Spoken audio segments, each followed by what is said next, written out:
안녕하세요. 처음에 목사님께서 수요 예배에 신앙 간증을 한번 하라는 말씀을 들었을 때 이 자리에 나오는 게 너무 부담스럽고 무서워서 사실 고민을 되게 많이 했습니다. 그런데 덕분에 그동안 제가 잊고 살았던 주님께서 옛날부터 저에게 동행해 주셨던 그런 순간순간을 다시 되돌아보면서 준비하는 내내 참으로 은혜로운 시간이 되었습니다. 부족하지만 함께 아버지 앞에 영광 올려드리는 마음으로 기도하면서 함께 나눕니다. 누구나 인생을 살면서 다 광야의 시기가 있죠. 저는 남편과 함께한 유학생 시절이 그때였습니다.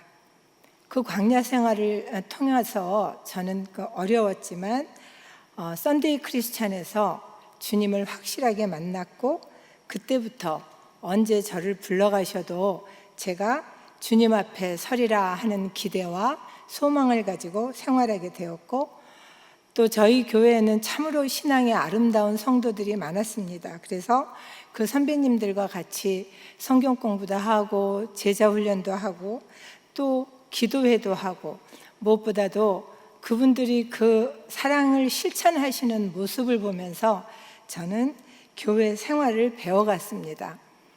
그러는 동안에 저는 자상하신 친정아버지와 같은 하나님의 섬세하시고 신실하심을 아주 많이 체험했습니다. 미국에 도착한 지 몇 달 안 돼서 경제력이 없던 저희들 부부에게는 금방 돈이 떨어졌습니다. 드디어 이번 달에는 렌트비도 없었습니다. 날짜는 다가오고 저는 주님 앞에, 남편은 공부하고 있었으니까 제가 하나님 저 직장 주세요 그리고 간절히 기도했습니다. 그랬던 어느 날 집주인이 찾아오더니 자기네가 유럽 여행을 간대요. 그러니 자기가 돌아오면 렌트비를 한꺼번에 달라 하더라고요. 저는 그 순간이 얼마나 감사했었는지 모릅니다. 시간을 벌었잖아요. 그래서 그렇게 계속 기도하고 있었는데 하나님께서 유학생 비자는 법적으로 일을 못하게 되어 있습니다. 그런데 제가 한국인이 아닌 외국 사람과, 제가 기도를 그렇게 했거든요. 한국 사람이 아닌 외국인과 같이 일을 하게 해달라고. 그래서 하나님께서 외국인과 같이 일을 할 수 있는 은혜를 주셨고, 그 정말 막막했던 순간을 잘 넘겼던 일이 기억이 났습니다. 그리고 첫 아이 임신 때 왜 그렇게 저는 먹고 싶었던 게 많았는지 모르겠어요. 저도 그때는 아주 어려가지고 음식도 잘 못하고 겨우 밥만 해 먹고 살았는데 어느 날은 잡채가 너무 먹고 싶은 거예요. 근데 제가 그때 화요 기도회를 매주 나갔었거든요. 근데 어느 권사님께서 아침에 잡채를 해가지고 오셨더라고요. 깜짝 놀랐어요. 웬 잡채냐 했더니, 몰라, 오늘은 그냥 우리 기도하는 사람들한테 잡채밥을 먹이고 싶어. 그리고 가져오셨어요. 또 어느 날은 제가 만두가 그렇게 먹고 싶더라고요. 그러면 또 누가 그렇게 준비해 오시고, 그렇게 저는 정말 신기하고 놀라운 주님의 예비하심으로 저를 보살펴 주시는, 정말 참 어려웠는데 매 순간순간 일용할 양식을 정말 한 끼도 굶지 않게 해주신 것과, 정말 어려웠던 여러 가지 일들이 있었는데 그 일들을 주님께서 정말 잘 이렇게 해결해 주셔서 저는 그러한 주님의 인도하심으로 믿음이라는 선물을 받았습니다. 그리고 저는 이제 공부를 다 끝내고 저희 대덕교회로 왔죠. 저희 대덕교회에서 삶은 참으로 이렇게 성도님들이 너무 지난번에 이중삼 목사님도 말씀하셨지만 품격 있게 있으셔서 정말 행복했고 강건했고 또 감사했습니다. 그렇게 저희가 한 25년의 세월이 흘렀지요. 이제 저희 남편이 은퇴의 시기가 여름에 6월에 은퇴하기로 되어 있었는데, 그때 저희 교구에 목사님께서 새로 오셨습니다. 새로 오셔서 이제 교구를 아시고 싶어서 신방을 원하셨고, 또 저희 구역도 또 저도 신방을 받았습니다. 근데 그때 주신 말씀이 출애굽기 15장 27절이었습니다. 예배를 드리는 순간에는 저는 참 덤덤했습니다. 그렇게 크게 은혜를 못 받았어요. 그랬는데 목사님 모시고 신방을 다 갔다 난 후에 집에 저녁에 다 일을 끝내고 그 말씀을 묵상하는데 깜짝 놀랐어요. 이렇게 귀한 말씀을 제가 왜 그 순간에는 잘 몰랐는지. 그 말씀이 여러분들 잘 아시겠지만 마라의 쓴물을 경험한 이스라엘 민족에게 하나님께서 엘림 땅으로 인도하십니다. 그 엘림 땅에 가보니까 물샘 열들과 종려나무 70그루가 있었고 그 물 옆에 이스라엘 민족들이 장막을 친 장면이 나오더라고요. 그런데 저는 그 장막을 치는 것 때문에 제가 온전히 이해를 못했어요. 그리고 하나님의 뜻이 참 궁금했습니다. 언젠가 제가 젊었을 때 남편에게 우리 은퇴하고 나면 선교지 가면 어떨까 했더니 남편이 내가 여기에서 이렇게 열심히 평생을 일했는데 무슨 낙후된 거 가서 또 날 보고 일을 하라고 하느냐고 그렇게 말을 하더라고요. 그랬는데 저희 교회에서 그 시니어 선교 교육 있잖아요. 그 선교 교육을 잘 받고 나서 연구재단에서 에티오피아 교수로 파견하는 그 프로그램에 저희 남편이 응시를 했어요. 그래가지고 갑자기 저희가 6월에 은퇴를 했는데 8월 말에 저희가 떠나야만 하게 되었어요. 그 모든 상황이 너무나 갑작스러워서 사실은 당황했고, 또 우리가 아프리카는 잘 모르잖아요. 그 미지의 세계가 제가 가야 된다는 것이 조금은 두렵기도 했지만, 저는 그곳에 있을 물샘과 종려나무가 무엇일까 그려보기 시작했고, 그리고 하나님 앞에 에티오피아를 사랑하게 해달라고 간절히 기도했어요. 그리고 기도하고 있었는데 저희 교회 어느 권사님께서 에티오피아에서 사역을 다 마치고 돌아오시는 어느 선교사님 가정을 저에게 소개를 해주셨어요. 그래서 그 선교사님의 집, 사용하시던 물건들, 그리고 그분이 데리고 있던 아이들, 일하던 도와줬던 아이들까지 다 저에게 인수를 해주셨어요. 근데 그게 제가 그때는 그냥 그런가 보다 했는데, 제가 에티오피아를 가서 보니까 물건 하나를 사려면 그 물건 값은 아무것도 아니에요. 왔다 갔다 하는 그 상황들이 너무 힘들고, 또 시장을 그렇게 몇 번씩 왔다 갔다 하는 것뿐만이 아니라 시장을 가면 조그만 아이들이, 저희는 얼굴이 눈에 탁 띄잖아요. 다 까만데 흰색이잖아요. 그러니까 와가지고 막 옷을 잡아당기면서 김미비를 돈 달라고 그렇게 막 붙들고, 어떤 애는 심지어 다리를 꽉 잡고 놓지를 않아요. 그런 상황이 너무나 제게 힘들었거든요.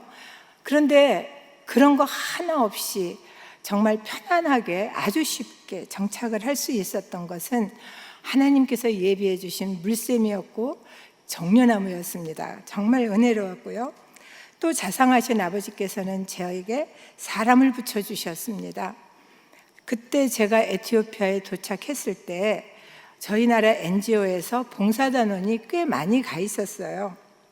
그 중에 코피온의 한 청년이 저를 현지인 초등학교 교장 선생님을 소개해줘서, 제가 에티오피아에 도착한 지 한 2달밖에 안 됐을 것 같아요. 그런데 막바로 현지 학교를 도울 수 있는 연결고리를 해주었고, 또 비슷한 시기에 저랑 같이 에티오피아로 독일에서 교수하시던 한국인 부부가 저랑 같이 에티오피아에 도착했어요. 근데 그분을 하나님께서 저와 함께 동역자로 묶어주셔서 어린이 캠프도 그분하고 같이 할 수 있었고, 또 캠프를 하면서 보니까 에티오피아는 워낙에 못 살기 때문에 어른들이 아이들에 대한 어떤 교육도 겨우 학교가 다예요. 무슨 프로그램이 없어요. 그래서 교육의 그 어떤 시스템이 하나도 없는데, 그걸 보니까 너무 가슴이 아프더라고요. 한번 교육을 딱 캠프를 해보고 나니까 이건 정말 어린이 전문 교육자가 있어야 되겠다 싶었어요. 그런데 이제 문제가, 저희랑 소통을 하려면 영어가 있어야 되고 거기 공용어는 아마리거예요. 그런데 저희가 다니면서 캠프를 하는 지역은 오로미안족이었기 때문에 오로미아 말을 100% 잘해야만 했었어요. 그 세 가지 언어가 가능한 사람을 저희가 찾기가 그렇게 쉽지 않았는데 하나님께서 2명의 라따 목사님, 이파 목사님을 허락해 주셔서 그 캠프를 할 수 있었던 건 역시 저희들에게는 아주 귀한 은혜였습니다. 또 저희 교회에서 매달 저희 부부에게 보내주셨던 그 선교 헌금으로 저희가 2개의 교회를 건축할 수 있었고 또 그 2교회 교회의 목회자들, 그런데 그 중에 한 분은 고등학교 중퇴더라고요. 그래서 이력서가 뭔지도 모르는 사람이에요. 그래서 남편이 이력서라는 건 이렇게 쓰는 거다 하고 샘플을 갖다 보여주고 하나 써봐라 하고 가르쳐줬던 사람인데 고등학교 중퇴인데 그 사람도 마침 공부를 하기를 원했고 그래서 저희가 그 사람들을 다 신학교 공부를 다 정식으로 시켜줬고 또 아이들을 가르치는 사람들도 아동을 위한 리더십 트레이닝을 다 시킬 수 있었던 정말 하나님께서 귀하게 예비해 주신 그 종려나무와 물샘이었습니다. 코로나로 인해서 정말 다 그랬지만 저희가 살던 에티오피아도 대중교통이 정말 강하게 하더라고요. 완전히 대중교통이 하나도 안 움직이는 거예요. 저희 집에서 일하던 애가 갑자기 저희 남편한테 오더니 자기 좀 라이드를 달라고 할 정도로 대중교통도 없고 모든 학교도 다 문을 닫았어요.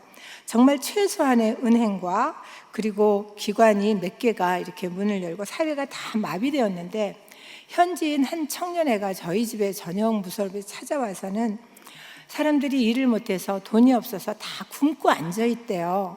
그렇다고 마담 그 사람들한테 한 끼만이라도 음식을 좀 해달라는 거예요. 근데 제가 현지인 음식을 하기는 불가능하고 제가 할 수 있는 거는 식재료를 나눠주는 건데 식재료 나누는 게 이게 에티오피아는 수입 물품 값이 진짜 비싸거든요. 장난이 아니에요. 제가 갑자기 얘 나를 뭘로 생각하고 얘가 나한테 이런 거를 부탁을 하지?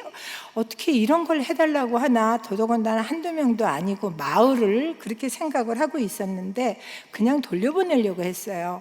그랬는데 갑자기 제 마음에 지금 코로나 시기에 캠프도 못 하는데 이것이 하나님께서 나에게 주시는 심부름일지도 모르겠다라는 생각이 강력하게 들더라고요. 그래서 그럼 기도해보자. 내가 연락할게. 그러고선 돌려보내고 제가 돈이 있어야 되잖아요. 그래서 저희 형제들한테 상황이 이러저러 하니 우리가 걔네들한테 밥 한 끼만 먹여주자. 그랬더니 형제들이 금방 돈 100만 원을 만들어줬어요. 그래서 그거는 참 제가 기대했던 거고 당연한데 알지 못하는 돈이 그 다음 날부터 2만 원, 1만 원, 3만 원 막 이렇게 돈이 남편 통장으로 계속 들어오는 거예요. 제가 이 돈이 어디에서 나왔는지도 모르는데 막 많게는 50만 원까지 한 이틀이 계속 그렇게 쏟아지더라고요. 그렇게 하니까 이제 돈이 많이 모였죠. 그래서 나중에 알았어요. 어떻게 해서 이런 일이 일어났는지는 나중에 알았지만 어쨌거나 이제 돈이 되었으니 제가 얼충 계산을 해보니까 50가정은 좀 도와줄 수가 있겠더라고요. 그래서 현지인 3명을 고용을 해서 지역에 나가서 다 어렵지만 어려운 중에 50가정을 더 어려운 사람을 골라와라 했더니 55가정을 골라왔더라고요. 그래서 그들에게 밀가루 5kg짜리 하나와 기름 1리터짜리 한 병을 2주 간격으로 5개월간을 나눠줄 수 있었어요. 그것이 참 하나님께 감사한 기간이었죠. 그런데 이제 그것이 코로나가 끝났을 때에도 제 마음에 이분들에게 이거를 선물하면 참 좋겠다 해서 그들의 크리스마스는 1월이에요. 또 신정은 9월이고 텀도 좀 웬만큼 맞고 그래서 그렇게 1년에 한두 번씩 똑같이 밀가루 한 포대와 기름 하나를 선물을 했습니다. 모든 것이 은혜이지만 제가 구제할 때나 어떤 사역을 할 때 제가 그냥 시작만 하면 저의 힘이 아니라 아버지께서 저를 통로 삼아서 그냥 흘러서 마치게 하시더라고요. 마치 언약궤를 맨 제사장들이 요단 강물에 첫 발을 디뎠을 때 그 물이 그쳐서 이스라엘 백성이 다 강을 건넜던 것을 제가 보는 것 같았어요. 이 일을 시작으로 저는 좀 어려운 사람들을 많이 알게 되었고, 누군가가 헌금을 주신다면 그저 받아서 신발도 나누고 이불도 나누고 학비도 나누고, 그렇게 이제 제가 올 때까지 헌금의 통로 역할을 하고 지냈는데, 저희가 에티오피아를 떠날 무렵 즈음에 저희가 같이 캠프를 하다 보니까 5회를 했거든요. 5회를 하다 보니까 이제 나름 이렇게 좀 소문도 났는지, 또 어떤 장로님은 케냐에 계시는 장로님인데 의도적으로 에티오피아에 들러서 그 캠프를 같이 이렇게 한 번씩 봐주고 구경 오시는 장로님이 계셨어요.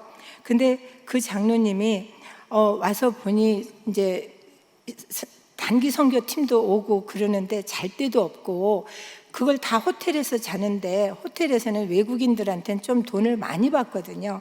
그러니까 그 장로님이 저희랑 같이 일했던 라따라는 목사님에게, 그러면 이 캠프를 위한 센터도 짓고 겸사 네 교회까지 같이 할 수 있는 건물을 지어라 그러면서 땅을 사주시고 가셨어요. 그래서 땅을 사주시고 가셨는데 라따 목사님이 건물을 지으려고 하는데 공무원이 건축 허가를 안 내주더래요.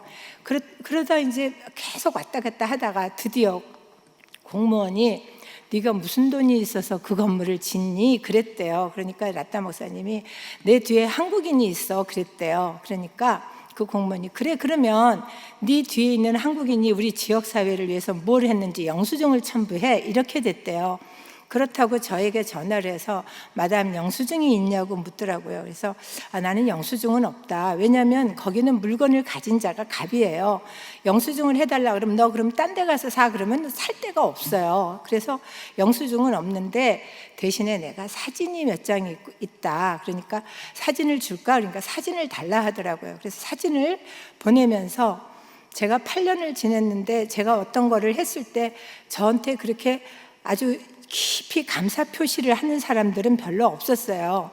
왜냐하면 아프리카 사람들은 인식이 네가 나한테 베풀어? 네가 하나님한테 받을 복을 내가 주는 거야, 이런 인식이에요. 그러니까 저한테 그렇게 깊이 감사하는 사람이 별로 없고 저도 그런 거 기대하지도 않았는데, 어떤 할머니가 이제 제가 그렇게 매년 음식을 주니까 이 할머니가 그 제가 고용했던 새 청년에게 이분이 도대체 누구냐? 그러니까 한국인이다. 몇 살이냐? 누구냐? 이름은 뭐냐? 건강하기를 바란다. 자식도 잘 되기를 바란다. 그러면서 막 그렇게 말하는 걸 오로미아 말로 해서 저한테 동영상을 하나 보냈더라고요. 그래서 제가 그게 참 기쁨이었어요. 그래서 제가 기념으로 갖고 있었는데 그 동영상까지 같이 보내줬어요. 그랬더니 그 이제 라따 목사님이 그 동영상과 사진을 공무원한테 주니까 그것이 증거도 됐고 나름 자기네들한테도 작은 어떤 감동이 됐나 봐요. 그래서 아시겠지만 어려운 나라일수록 공무원들의 그 비리가 상당히 많잖아요. 근데 라따 목사님이 저희 집에 와가지고 마담 내가 엑스트라 돈 하나도 안 쓰고 건축 허가를 받았어 그러는 거예요. 그러면서 그 라따 목사님이 마담이 이랬고 내가 열매를 먹었어 그러더라고요. 그래서 나는 그렇게 생각하지 않아. 너의 사역에 하나님께서 나를 통한 예배하심이 됐어. 그런데 저는 그때는 그렇게 말했는데 집에 가만히 누워서 생각해도 이게 너무너무 신기한 거예요. 어떻게 제가 있었던 그 일들이, 또 그 생전 누가 나한테 고맙다고 안 하는데 그 할머니의 그 동영상이 그들을 정말 완벽한 증거가 됐대요. 몇 년을 이렇게 도와주는데 뭐 이런 식으로 했으니까. 그래가지고 라따 목사님이 저한테 너무 감사해하고 하나님께 영광을 올리는데, 저는 그때 이 하나님의 일하심을 집에서 생각하면서 신묘막측하다는 말이 이런 말인가 보다. 한국에 와서도 그 일이 자꾸 생각이 나면서 너무 은혜를 받았습니다. 저는 크고 작은 이런 일을 경험하면서 비록 문명의 혜택이 없어서 아이스크림도 못 먹고 또 훌륭한 레스토랑이나 카페도 없어서 못 갔고, 불안한 사회 때문에 가능하면 외출을 자제하고, 또 어떤 때는 서리만 요만한 캐리언 가방에 넣고 어떤 비상 상황이 생기면 우리는 그냥 도망갈 준비를 완벽하게 하고 그렇게 생활했던 적도 있었어요. 그렇게 정말 불안불안하면서 마음 졸이면서 생활하는 적도 있었던 정말 텐트를 친 것 같은 이방인의 삶이었지만 저에게 하나님께서 제 인생 이막에 정말 베풀어 주신 은혜였고 정말 보람이었고 의미였습니다. 동이 서에서 먼 것 같이 나의 죄를 나에게서 멀리 옮기셨고 날마다 내 인생의 주관자 되어주시고 운전자 되어주신 내 아버지 하나님 앞에 내가 평생토록 여호와께 노래하며 내가 살아있는 동안 내 하나님을 찬양하리로다.